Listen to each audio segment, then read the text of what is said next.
আজি হৈছে মোৰ 75 হাত চেলেঞ্জৰ 12 নম্বৰ দিন আৰু ৰাতিপুৱা শুই উঠাৰ পিছত মই কৰিব গ'লোঁ ৰানিং।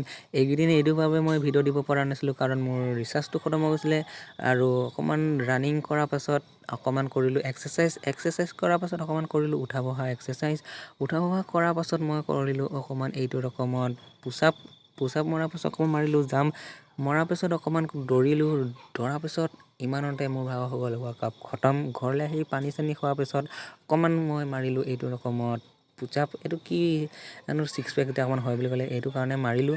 মাৰাৰ পাছত অকণমান আকৌ দুপৰীয়া গ'লোঁগৈ মই ৰানিং কৰিবলৈ ৰানিং কৰাৰ পাছত অকণমান মাৰিলোঁ মই দৌৰ মৰাৰ পাছত অকণমান মাৰিলোঁ স্পীড দৌৰ এইটো ৰকমত মাৰি দিলোঁ।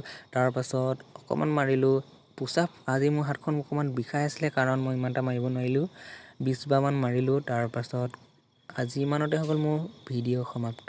ঘৰলৈ আহি